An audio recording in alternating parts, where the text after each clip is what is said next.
Learning that you've been diagnosed with cancer can often be a frightening and intimidating experience. Cancer is a disease that affects not only you, but friends and family as well. At First Coast Oncology, we understand the many intricate needs of the cancer patient, as well as his friends and family, and can provide the resources necessary to diagnose, treat, and support the cancer patient.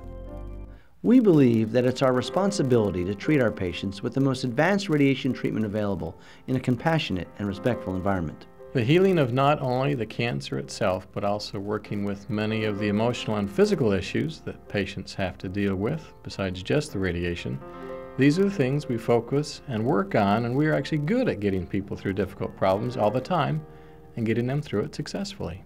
The radiation therapy team at First Coast Oncology works hand in hand with your other physicians to ensure the best possible treatment for every patient. One of the first questions most patients have is about the side effects of radiation therapy. Because each patient is treated for different kinds or locations of cancer, side effects will be different for each patient. In general, most patients can expect hair loss in the areas being treated, red or irritated skin, minor fatigue, or a loss of appetite. Some patients may experience nausea or vomiting if radiation is being administered in the abdominal area. However, it is best to discuss this with your physician, who can advise you on any side effects you may experience and ways to minimize them. When a patient comes to our office, they are seen first by our nursing staff. Our nurses obtain a full history from our patients and make sure that they understand why they are here. Then, our social workers are available to see our patients and handle other issues that the patient may have. The patients are then seen by the physician, and again another history and physical is obtained. Then the physician makes the determination if the patient needs radiation therapy treatment or perhaps needs additional testing before a final decision is made. Once it's determined that radiation therapy treatments are recommended, then begins the process of receiving the radiation therapy treatments.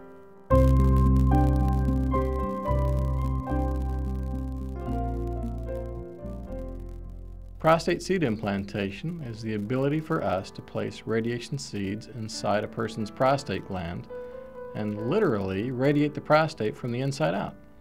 This allows us to minimize radiation to the surrounding structures and maximize the radiation to the prostate.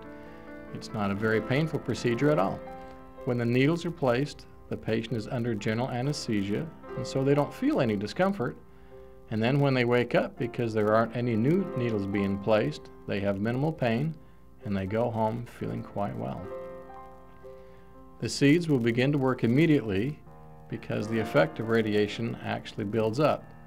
The actual side effects of radiation, which can cause some irritation of the prostate, cause them to urinate more frequently, or give some diarrhea.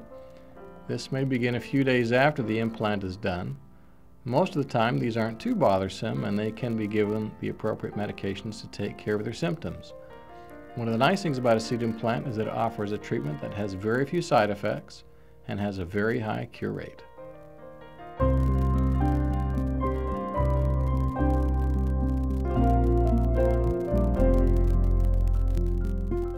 The most common type of treatment that our patients receive in our office is external beam radiotherapy.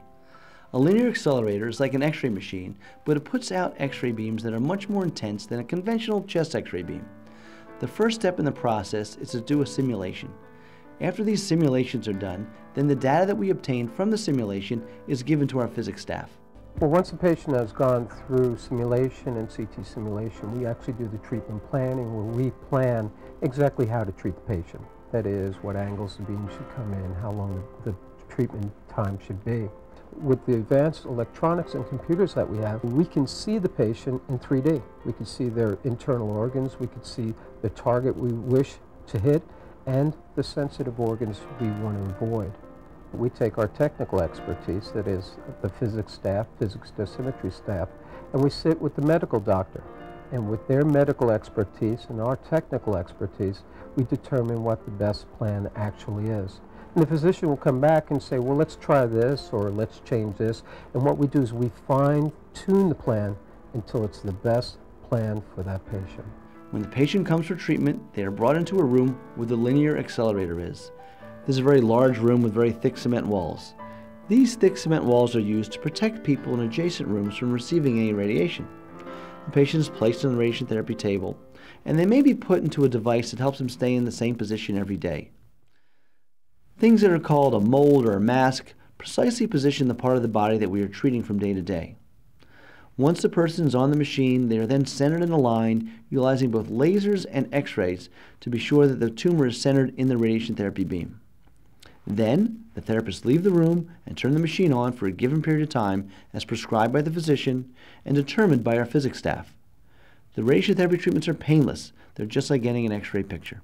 Patients are usually surprised about the simplicity of the treatment because all they really notice is that they come into the room and lay down. We usually do all the work around them, and then within usually 5 to 15 minutes, depending on where they're being treated, they're done with their treatment and all they had to do was lay there. After a few weeks, most patients do experience some side effects of radiation, and these are usually limited to the area that we are treating. For instance, if we are treating the abdomen, then patients usually experience nausea. If we are treating the chest, then the patients may experience difficulty swallowing. If we are treating a brain tumor, then patients may experience some hair loss. But when we treat a brain tumor, we don't see diarrhea, and when we treat the pelvis, we don't see any hair loss. Image-guided radiotherapy, or what we call IGRT, allows us to be more precise in the way we deliver radiation therapy treatments. With the patient on the treatment table, 2 high-resolution X-ray images are obtained.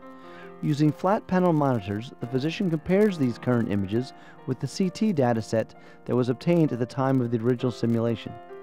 The computer determines exactly where in space the patient is and then positions the patient up, down, left, or right so that the tumor will be at the exact center of the radiation therapy beam. With the patient precisely and safely positioned, the radiation beam is turned on. During radiation therapy treatments, their position is continuously monitored for accuracy, and we can turn off the beam should we detect any movement. This level of accuracy allows us to deliver treatment with higher precision and greater confidence. Intensity modulated radiotherapy, or IMRT, is a technique to deliver radiation therapy treatments more precisely. In the head of the linear accelerator are many small leaves. These leaves are opened or closed in order to help shape the radiation beam. What we have found is that if we move these leaves while the beam is on, we can vary the intensity of the radiation to certain parts of the radiation field. By varying the intensity of the radiation in the areas of critical structures and where the tumor is, we can deliver higher doses of radiation to the tumor and lower doses of radiation to the normal structures that are adjacent to the tumor. PET-CT imaging is a powerful hybrid approach to screening and diagnosis that can help us make more informed decisions about your care. With PET-CT, we can detect metabolic activity that in some cases reveals answers that other imaging cannot provide. The combined use of PET and CT scans can determine whether a tumor is malignant or not, the extent of growth, and sometimes help avoid unwarranted surgery. They are also useful in monitoring the effectiveness of radiation therapy and chemotherapy. You will be asked not to eat for 4 hours prior to your appointment and to refrain from exercise for 24 hours as well. During the procedure, which usually takes less than an hour, you will receive a dose of radioactive sugar via intravenous injection. The cancer cells take up this radioactive sugar. PET-CT produces images for us that allow us to localize these cancer cells. It is a non-invasive, comfortable, open design that allows our staff to interact with you every step of the way. Our number one philosophy is that the patients come first. We are concerned with the patient's well-being, their comfort level, and the quality of treatment. These needs are foremost in my mind and guide the way we practice as a group. A cancer diagnosis is a life-changing event. Many cancer patients and their families experience temporary or even permanent economic hardship during and after treatments. First Coast Oncology has established the First Coast Cancer Foundation to help ease this burden. Please call 880-5522 for more information.